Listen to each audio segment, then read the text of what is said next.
never thought a simple birthday cake would reveal a plan so twisted. But that morning, I saw it clearly for what it was. The kitchen smelled like coffee and sunshine, and I was humming an old tune while tidying up the dishes from the night before. My 72nd birthday had come and gone quietly, just the way I liked it. But this year, something strange happened. Tessa, my daughter-in-law, showed up uninvited with a beautiful chocolate cake, my favorite. "Thought you might enjoy something sweet," she said, with that tight smile of hers. I wanted to believe it was a gesture of kindness.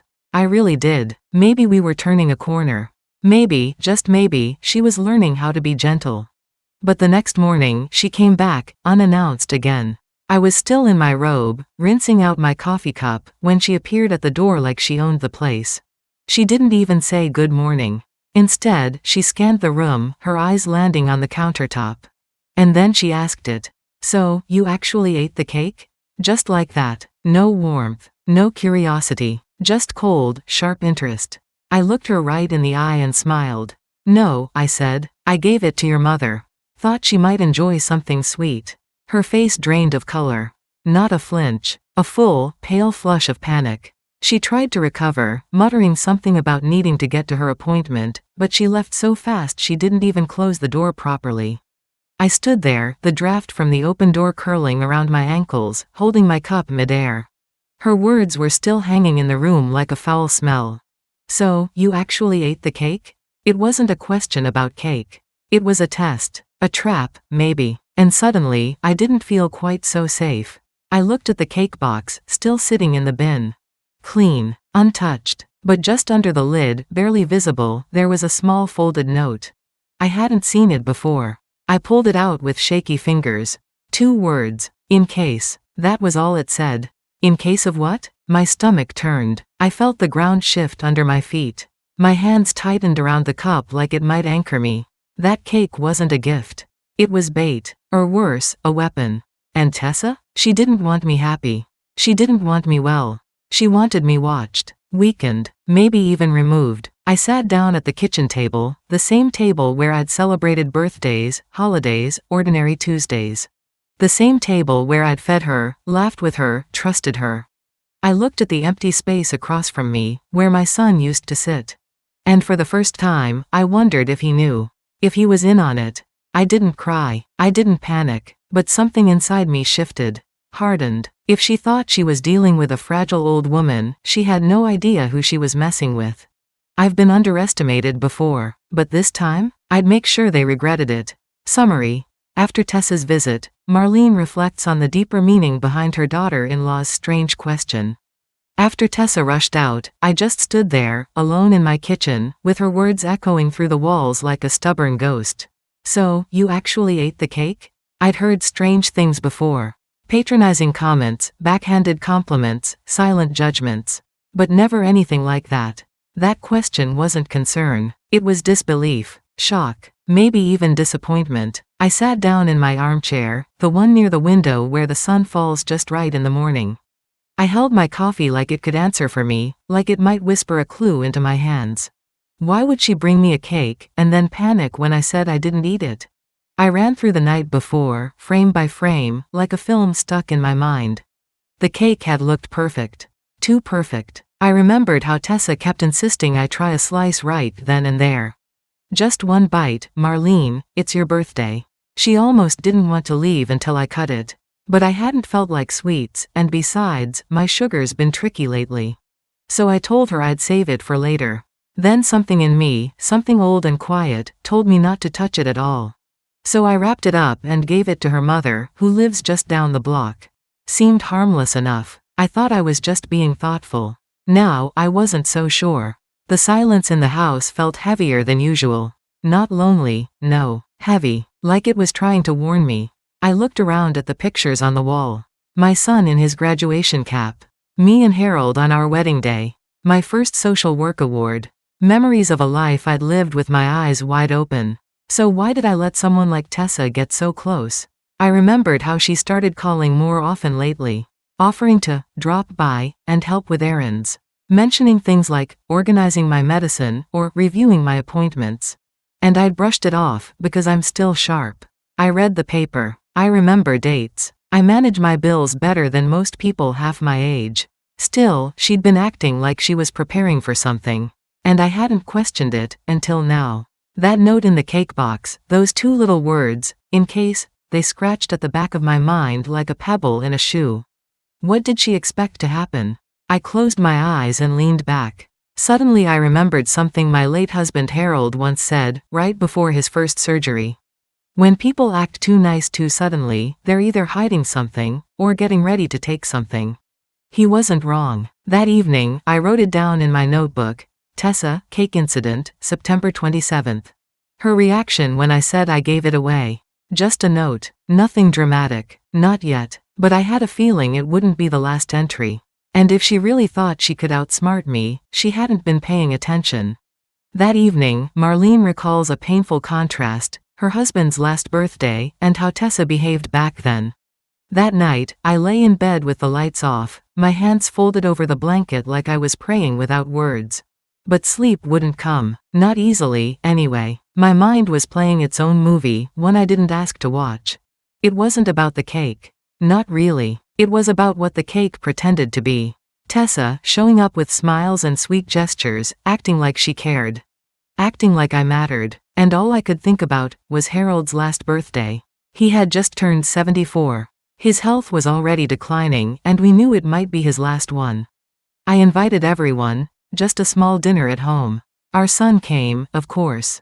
But Tessa? She sent a text. Too busy with work. Hope it's a nice night. That was it. No call. No card. No effort. Harold didn't say anything about it, but I saw the way his eyes lingered on the empty chair beside our son.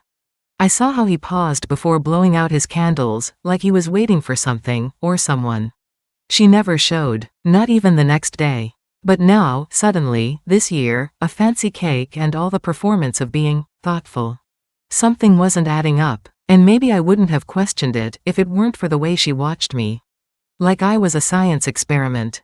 I turned to look at the dress hanging on the back of my door, a soft blue one I'd picked out for last year's Christmas dinner. We ended up canceling. Tessa said she was worried about germs and didn't want to risk getting me sick. So I spent that evening alone, eating soup and watching the same black and white movies Harold and I used to love.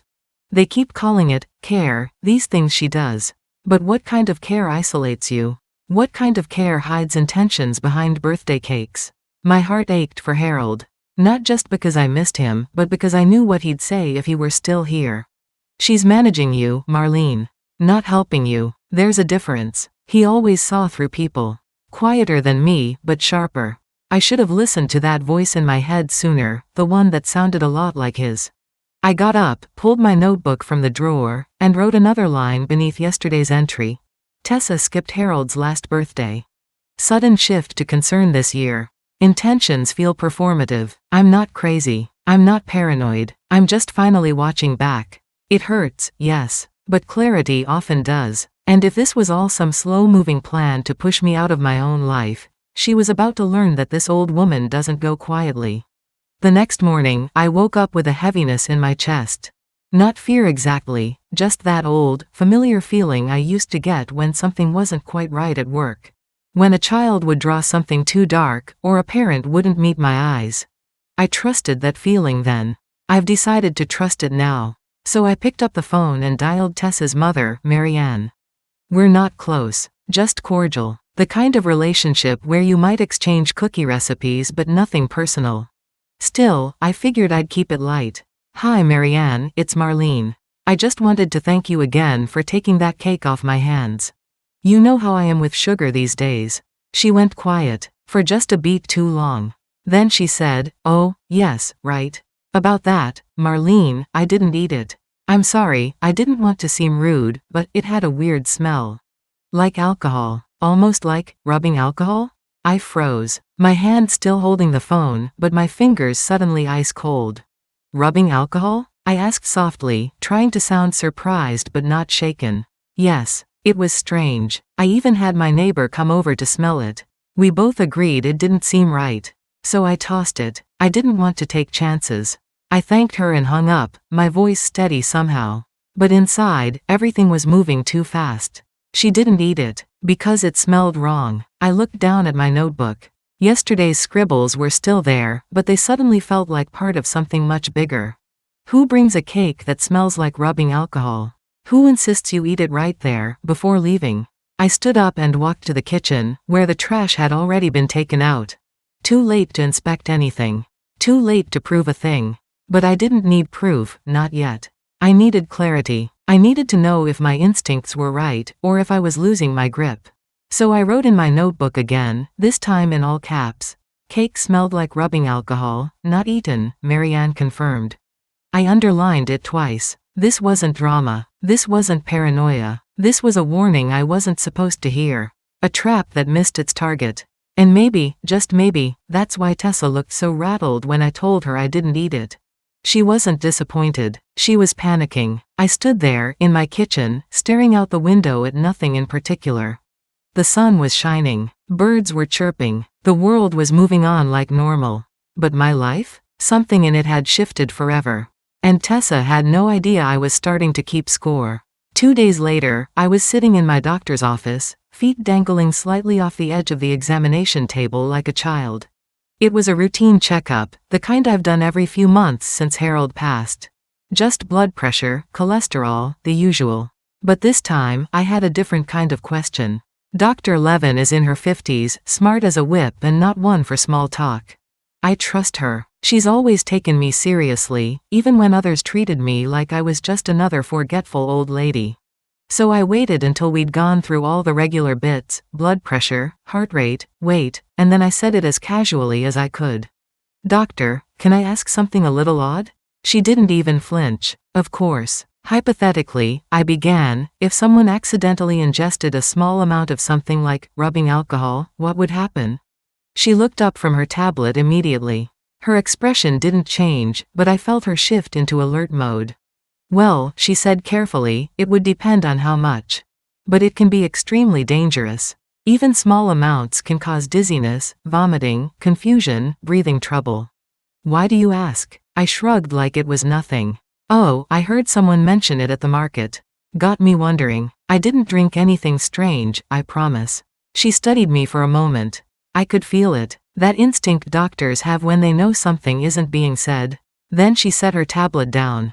Marlene, she said, I'm going to order a basic toxicology panel with your labs today.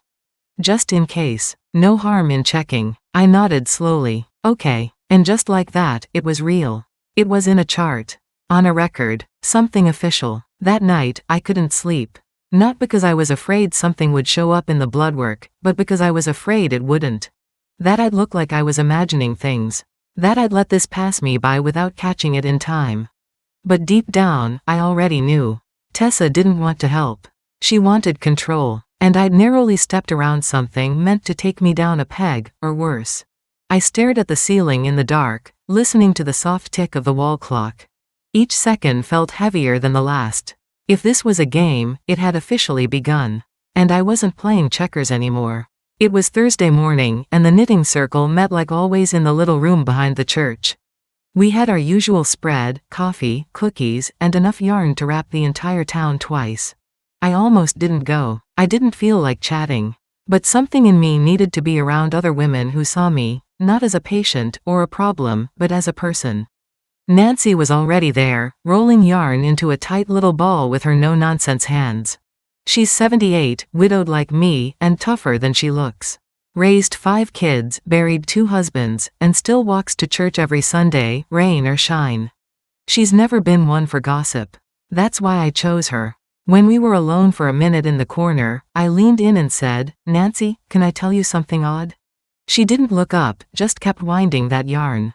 Go on. So I told her, about the cake, about the smell, about Tessa's reaction. I left out the note. That part still felt too raw. When I finished, Nancy finally looked at me. Her expression didn't change much, but I saw it in her eyes. Concern, and something else, recognition. Marlene, she said, that girl's been trying to get you to move into assisted living for how long now? I didn't answer. She continued, you said she wants to sort your pills, schedule your doctors, even move you out of your home. Maybe this isn't about the cake at all. Then she said it, the word I didn't want to hear. Maybe she thinks you're a burden. That word hit like a slap, burden. It curled around my ribs and sat there like a stone. Nancy wasn't trying to be cruel. She was telling the truth.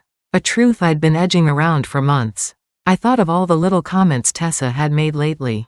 You shouldn't be driving so much anymore. You forget things, Marlene, it's okay, it happens. Maybe we should start planning for the future. She always said it sweetly, like she was doing me a favor. But maybe that wasn't care at all. Maybe it was strategy. I sat there, twisting a piece of yarn between my fingers, pretending to follow the pattern, but my mind was racing. She didn't just want me safe. She wanted me out of the way. And once you believe someone's a burden, it becomes very easy to justify taking over their choices. Nancy didn't say anything more. She just patted my hand gently. But her silence said everything I needed to hear. By Saturday afternoon, I was sitting in the public library, tucked away in the back corner where the computer screens are just low enough to give you a little privacy. I hadn't used one of these machines in a while. I usually read the paper, not Google things, but I remembered enough to get by. I typed slowly, carefully, can rubbing alcohol in food cause harm? The results made my stomach tighten. Nausea, organ damage, disorientation. It didn't take much, especially in older adults. Then I searched. Elder abuse signs from family, inheritance manipulation, covert poisoning and caretaking. It sounded ridiculous. I knew how it looked. Like something out of a crime show. But my gut said otherwise. I looked around the library, half expecting someone to be watching me. But no one was. Just students, retirees, and a young man sleeping with his hoodie over his face. Still, I didn't want to stay long. On my way out, I made one more stop. I walked to the payphone tucked in the back hallway, the one I knew Tessa wouldn't be able to trace or record. I dialed Mr. Epstein, my lawyer. Is everything okay? He asked, cheerful as ever. Just want to review my trust, I said. Make sure everything's as it should be. There was a pause. Then, of course, want to come in Monday? Sooner. He cleared his throat. Tomorrow, then. Sunday at 10. I thanked him and hung up. That evening, I went through my file cabinet at home. I checked every copy of my will, my living trust, my healthcare directive. Nothing seemed changed, but I couldn't shake the feeling that someone had been poking around. It wasn't just about the documents. It was the way Tessa had been talking lately. About the future. About keeping things simple. About downsizing. Harold always said that when people start using vague words, you should listen harder. I went back to my kitchen, poured myself a small glass of sherry, and sat by the window. I wrote in my notebook, library search confirms risk. Trust under review. Possible long-term plan to displace control. That was all. No drama, just facts. I wasn't going to confront her yet. Not without more. Not without being sure. Because something was happening. And this time, I wasn't going to be the last to know. A week passed. I didn't hear from Tessa. Not a text, not a call.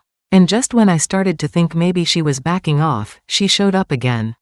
This time, she had bags in her hands.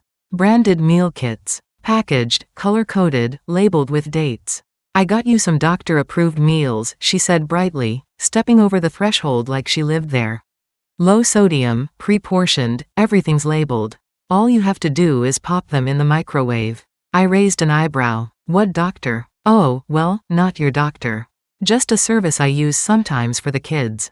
She waved a hand, already placing the boxes in my fridge without asking. I stood there, watching her organize my kitchen like I didn't exist. Then came the next part. She turned to me, her voice syrupy sweet. Also, I've been talking with a friend who works in elder care. And we both think it might be smart to get a little camera set up. Nothing invasive, just in the kitchen and hallway. For your safety, of course. My fingers curled around the counter edge. No. She blinked. What do you mean, no? I mean no. No cameras in my home. Her smile faltered for a moment. Then it returned, thinner. It's just a precaution. You live alone. What if you fall? What if something happens? I'll call someone, I said. Or I won't. That's my right. She laughed nervously. Marlene, don't be difficult. I said nothing. She left a few minutes later, a little stiffer than when she arrived. No hug. No goodbye. Just a forced smile and a, we'll talk soon. I waited until her car was out of the driveway, then opened the fridge and stared at the rows of boxed meals. All labeled. All sealed. I didn't touch them. Instead, I pulled out my own groceries, made a turkey sandwich, and sat down with my notebook. Tessa brought packaged meals, tried to install cameras, denied. I underlined it. Then I opened the top drawer of the buffet and removed the small digital recorder I'd bought earlier that week. It fit perfectly under the kitchen counter. No one would notice it. If she wanted a record, she'd get one. But this time, I'd be holding the tapes. Sunday morning, 10 a.m. sharp. I sat across from Mr. Epstein in his modest office lined with books and framed degrees. The man's been drawing up papers for me since Harold passed. Quiet, precise, trustworthy. He offered me tea, which I declined, then got right to it. "You said you wanted to review your living trust?" he asked, opening the file with practiced ease. I nodded. "I just want to be sure no one's added themselves. No changes I don't remember approving." He looked up, curious now. "Is there a reason to think someone has?" I hesitated, then gave him the soft version. "Let's just say certain parties have taken a sudden interest in my affairs." He studied me for a moment, then began flipping through the papers. "Well, I can tell you this much right now, everything is still in your name. No co-owners, no amendments. Beneficiaries remain as originally listed." Relief passed through me like a breeze. But then he closed the file slowly and said something that made my stomach knot. "However, if someone wanted to declare you legally incompetent, it wouldn't start with the paperwork. It would start with medical records, patterns of behavior, statements from caretakers or close family, things that could be framed as concern." He said the word like it tasted sour. My fingers curled around the edge of my purse. What kind of things? Missed appointments, confusion about dates, accidents in the home, or even odd behavior, talking about being watched, for example. He paused. Even something like refusing food that was kindly brought to you could be twisted. I stared at him. It was like he was describing my last 2 weeks. "So," he continued gently, "if you feel someone might be trying to build a case like that, you need to document everything. Every visit, every conversation, and if you haven't already had a recent cognitive screening, request one. Voluntarily. That kind of record goes a long way in court." I nodded slowly. "I understand." He pushed a folder toward me. "And Marlene, don't sign anything, even if it seems innocent. Especially if it seems innocent." That evening, back home, I wrote in my notebook, "Living trust unchanged. Lawyer warns of possible competency challenge. Must document everything. Schedule cognitive test." I took a deep breath and looked around my home. Still mine, still intact, but the game had changed. Tessa hadn't just shown her hand. She'd shown her endgame, and now, I was preparing mine. That Monday morning, before the sun had fully risen, I was already dressed and moving. My body may be slower these days, but my mind? Sharp as a tack. Always has been. I opened the little box that had arrived in the mail, just a tiny voice recorder, no bigger than a pack of gum. Slipped it under the kitchen counter, near the spot where Tessa always liked to hover. Right beside the fruit bowl. Out of sight. Always on. I didn't feel guilty. Not even a little. She'd made it clear she didn't trust me. Now the feeling was mutual. Then I pulled out a clean notebook. Started fresh. Page 1. Daily log. Visitors, interactions, notes. I wrote the date, time, weather, my breakfast, my mood. Every detail. Every word said to me would be written down, if not recorded, then remembered. But I wasn't stopping there. I called Dr. Levin's office and asked to schedule a cognitive screening. "Any particular reason?" her assistant asked. I smiled into the phone. Just being proactive. The appointment was set for Friday. That same afternoon, I sat at my kitchen table, the same one where I raised my son, where Harold and I used to do crossword puzzles, where birthdays were celebrated with laughter and wine, and filled out a simple form I'd printed at the library. Statement of mental capacity, voluntary screening requested. Because if they were going to try and claim I was slipping, I'd be holding a doctor's note saying otherwise. This wasn't paranoia. This was preparation. I even left the recorder running while I talked to myself. Not in a sad way. Just practicing. I narrated my to-do list. Talked through the news headlines. Described what I was cooking. Let them hear how confused I am. Let them try. I wrote again in my log. Installed recorder. Began personal log. Cognitive test scheduled. No signs of memory loss. Energy focused. Mind clear. I underlined clear 3 times. They thought they were tightening the noose. But I was just pulling the rope from the other end. Wednesday afternoon, I went to the grocery store. Just for milk and apples. Something ordinary, something grounding. I was tired of feeling hunted in my own home. I stood in line with my basket, flipping through a magazine I didn't intend to buy, when I heard someone say my name. Marlene? I turned. It was a young woman, late 30s, maybe early 40s. She had a familiar face, but it took me a moment to place her. I'm sorry, I said, polite. Do we know each other?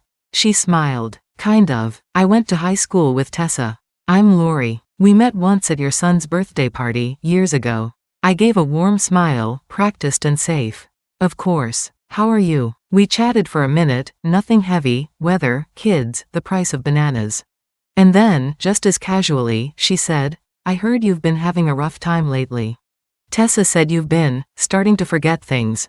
I felt my blood turn cold. Oh? She nodded, sympathetic. She was just worried. Said you were repeating stories, misplacing things. That maybe early dementia was setting in. I blinked. My face remained calm. My hands did not. I kept my voice light. That's quite the diagnosis, considering I haven't seen a neurologist. Lori laughed nervously. I'm sure she didn't mean anything by it. Just, you know how families talk. Yes, I did. I smiled. Paid for my groceries. Wished her a good day. Then I sat in my car for 10 whole minutes, hands frozen on the steering wheel. She was planting seeds. Not just with me. Not just in the family. She was laying the groundwork in public. Among friends, neighbors, anyone who might serve as a casual witness later on. She wanted people to already believe something was wrong with me before anything even happened.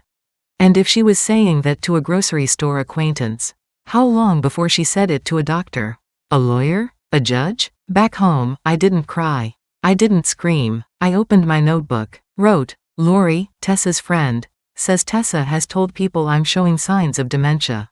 Repetition, confusion, not true, spreading narrative. Underneath that, I wrote, begin list of people to notify, medical, legal, personal. Prepare witness list. She thought I was asleep. She thought I was fading. But I've never been more awake in my life. Friday morning, I took the bus 2 towns over. Not because I can't drive, I still can, but because I didn't want anyone recognizing my car in the parking lot. I didn't want questions. Not yet. The police station was smaller than I expected. Quiet. A young officer at the front desk asked what I needed. I'd like to speak to someone in elder services, I said. He blinked. Are you in danger? No, I said, calm as ever. Not yet. 15 minutes later, I was in a private office, sitting across from Officer Ramirez, a soft-spoken woman with tired eyes and a notepad. She listened. She took notes. She didn't interrupt. I told her about the cake. The smell. The meals. The attempt to install cameras. The sudden narrative that I was forgetting things.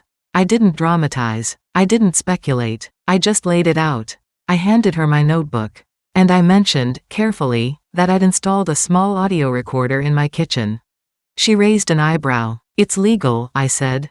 It's my home. I'm not spying. I'm protecting. She nodded slowly, then leaned back in her chair. Let me tell you what we see, Mrs. Holloway, she said. This kind of case is subtle. It starts with small things. Managing meds, offering help with banking. Then they talk about safety. Cameras, assisted living, declaring you confused. And before you know it, you've been moved, your accounts are frozen, and the world thinks they're doing you a favor. I felt something tighten in my chest.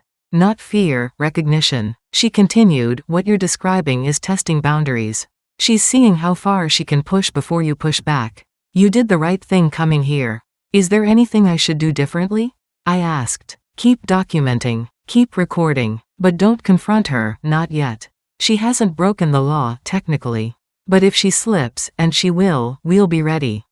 I thanked her, took my notebook back, and left with a case number in my purse. Back home, I sat at my kitchen table, the scene of the crime, so to speak, and made a new entry. Report filed. Officer Ramirez assigned. Advice. Stay calm. Let her talk. Document everything. Do not confront. Yet, I poured myself a small glass of sherry. Not to celebrate, to mark the moment. Because this was the day the story changed. The day I stopped feeling helpless. and started building my case. It happened on a Sunday. The kind of day you think will be quiet. I was in the back room, folding laundry, the window cracked open to let in the breeze. That little corner faces the yard. Nothing unusual about that, until I heard her voice. Tessa. I didn't even know she was here. No knock, no warning. She must have come through the side gate. Harold used to leave it unlocked for the meter reader. I made a mental note to fix that. She was on the phone, her voice low but sharp. The kind of sharp that cuts only when the other person isn't around to hear it. I didn't mean to listen. But I didn't move, either. If she's out of the house, we can sell faster, she was saying. The realtor already said it would be easier if she wasn't living in it. A long pause. Then, she's already slipping. She gave away the cake, didn't even remember. I mean, she said she gave it to my mom, but I don't think she even knew what she was doing. I stood perfectly still. The towel in my hands felt like a stone. She wasn't talking about protecting me. She wasn't worried about my memory. She was building a narrative. One where I was confused. Fragile. Easy to push aside. And worse, she was using my own good decision against me. I didn't eat that cake because I listened to my instincts. But to her, it was evidence of decline. Of incompetence. My hands began to tremble. I didn't cry. I didn't make a sound. I just moved, quietly, to the other side of the room, where the small recorder was sitting on the table. I hit record and let it capture the last part of her call. She'll be easier to manage if we get the doctor on our side. I mean, she's been asking weird questions already. If she keeps it up, it'll just prove our point. Then a pause, a sigh. Anyway, I'll handle it. Just be ready to move quickly once she's placed. Placed. Like furniture. Like I was a couch being moved into storage. She hung up. I heard her footsteps on the gravel path, the creak of the side gate. She never knew I was home. I sat down and wrote in my notebook. Overheard Tessa on phone in backyard, planning to sell house. Claimed memory loss based on cake. Used doctor as potential ally. Recorded partial call. That was the moment I stopped doubting myself entirely. She wasn't guessing. She was plotting. And now, I had her words on tape. 3 days later, I invited her over.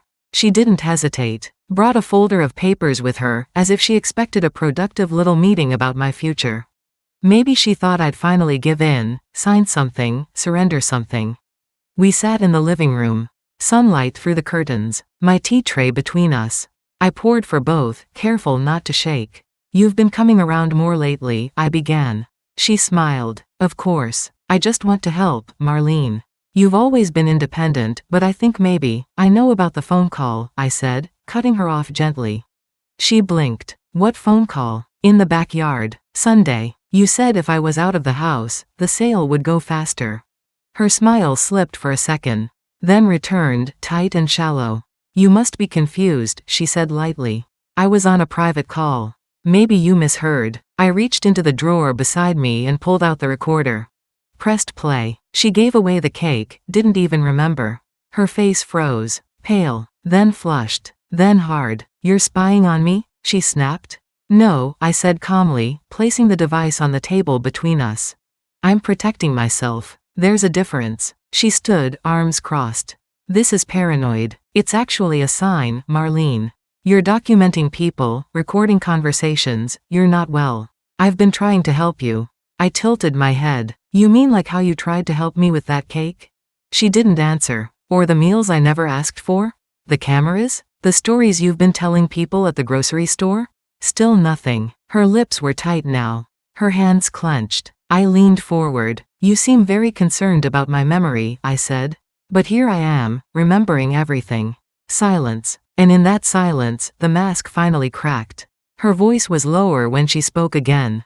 Fine. If you want to make this ugly, go ahead. But don't expect me to clean up the mess when you start slipping for real. Then she grabbed her folder and left. Didn't say goodbye. Didn't even finish her tea.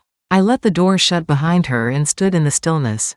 She thought that confrontation would scare me. But instead, it cleared the fog. Now there was no doubt. Not about her intentions. Not about my instincts. Not about what I had to do next. That Saturday, I set the table for 4. Not dinner, just truth. I invited my son, my granddaughter, and even Marianne, Tessa's mother. I didn't warn them. I didn't hint. I simply said, it's important. Please come. And they did. Tessa came too, of course. Looking polished. Cool. A fresh blouse and that same folder clutched in her hand like a shield. We sat in the living room. No distractions. No television humming in the background. Just the sound of tea being poured and hearts beginning to pound. I need to speak, I said. And I need you to listen. They did. I told them everything, calmly, clearly, and with the tone I used to use in court reports when I worked with children who couldn't speak for themselves. I explained the cake, the meals, the camera request, the rumors, the phone call I overheard. I showed them my notes, my doctor's clean cognitive test results. And finally, I played the recording.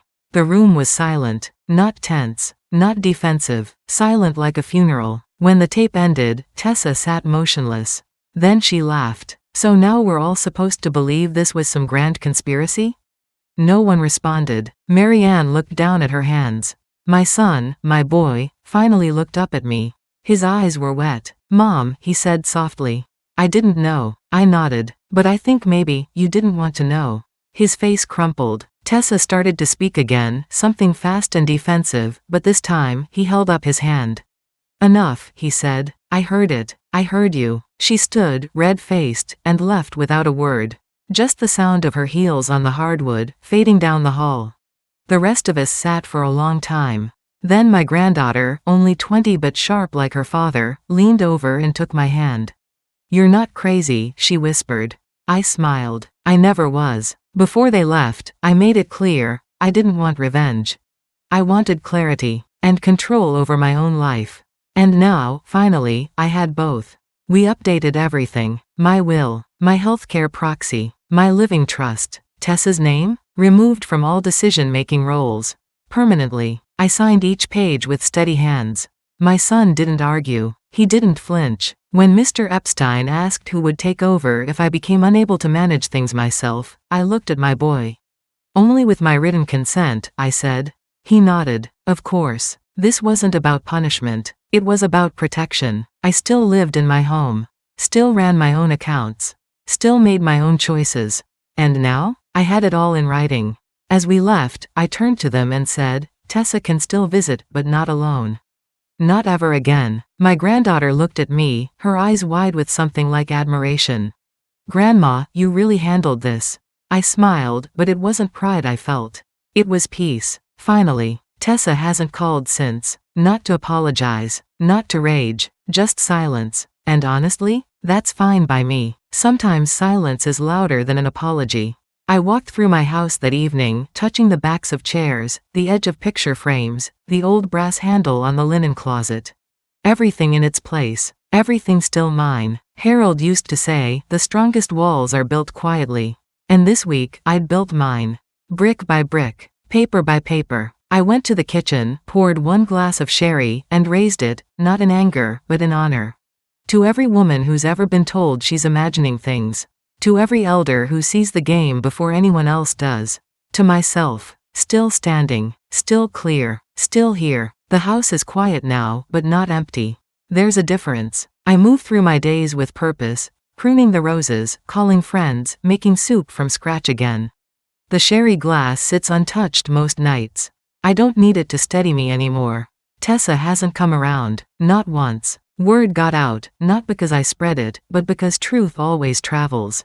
Especially when it walks tall. Marianne sent a card. No apology, just a note. Take care of yourself, Marlene. I should have paid more attention. I didn't reply. That silence said everything. My son calls more now. Just to talk. No tension. No folded papers in his voice. And my granddaughter? She wants to record my stories. For when I'm older, she said. I just smiled. I'm not naive. I know people like Tessa don't disappear, they wait. But now, I'm not waiting. I'm living. And sometimes, the sweetest revenge is survival. I still keep the recorder. Not because I expect another ambush. Just because it reminds me, I listened to myself. I believed myself. That's something women like me are taught to unlearn. Doubt your instincts, soften your voice, smile and stay quiet. Well, not anymore. Every morning, I write 1 sentence in my journal. Not a log. Not evidence. Just truth. This morning I wrote, today, I feel free. Because I am. Free from pretending. Free from manipulation dressed as kindness. Free from the fear that someone else might rewrite my story while I was still living it.